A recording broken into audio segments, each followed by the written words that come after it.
পটুয়াখালীর কলাপাড়া উপজেলার কুয়াকাটায় একটি সরকারি প্রাথমিক বিদ্যালয়ের শ্রেণীকক্ষ দখল করে বসবাসের অভিযোগ উঠেছে এক শিক্ষক দম্পতির বিরুদ্ধে। অভিযোগে জানা গেছে, ১৩৯ নম্বর ফাঁসিপাড়া সরকারি প্রাথমিক বিদ্যালয়ের একটি শ্রেণীকক্ষ দীর্ঘদিন ধরে ব্যবহার করছেন বিদ্যালয়ের সহকারী শিক্ষিকা শিউলি পারভিন এবং তার স্বামী সাবেক প্রধান শিক্ষক মোহাম্মদ আব্দুর রব সিদ্দিকী। ওই কক্ষে বিদ্যালয়ের বেঞ্চ সহ শিক্ষা উপকরণ সরিয়ে বসবাসের উপযোগী করে তোলা হয়েছে। স্থানীয়দের অভিযোগ, পাঠদান চলাকালীন সময়ে ওই কক্ষে রান্নাবান্না সহ গৃহস্থালী বিভিন্ন কাজ করা হচ্ছে। এতে বিদ্যালয়ের স্বাভাবিক শিক্ষা কার্যক্রম ব্যাহত হচ্ছে এবং ভোগান্তিতে পড়েছে শিক্ষার্থীরা।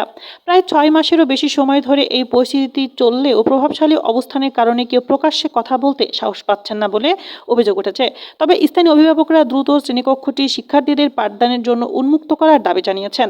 এ বিষয়ে কলাপাড়া উপজেলা নির্বাহী কর্মকর্তা কাউসার হামিদ জানিয়েছেন, বিষয়টি তদন্ত করে প্রয়োজনীয় প্রশাসনিক ব্যবস্থা গ্রহণ করা হবে। আজিজা তারিন, সাগরকন্যা। পাঠদানে আমাদের রুম আছে মেলা, বুঝলেন, এই জন্য আমরা থাকছি, তাই থাকতাম না। যদি পাঠদানে সমস্যা থাকতো তাহলে আমরা থাকতাম না। বাড়ানো হিসেবে আমরা ওই রুমটা লাগে না, এই বিধায় আমরা এই দিয়ে আমরা থাকি, থাকার স্থান নাই বিধায় আমরা এই জায়গায় থাকি। তাহলে এখন যদি কোনো সমস্যা হয় তা আমরা উপরে জানাবো বা এখানে এলাকার লোকজন জানাবো বা যদি এখানে থাকতে সমস্যা হয় তা থাকলাম না। আর ঢাকার প্রতি হইতো মানে নির্দিষ্ট স্থান করতাম, তাহলে আমরা অনুমতি নিতাম।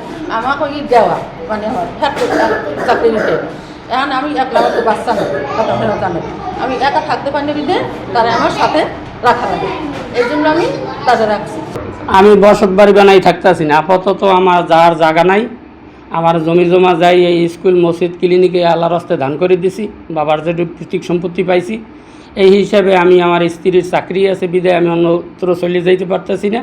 এই জন্যে আমরা যখন ক্লাস চলে তখন থাকি, তারপর বন্ধ হয়ে গেলে এখানে থাকি না, অন্য জায়গায় দেশে বরগুনায় চলে যাই।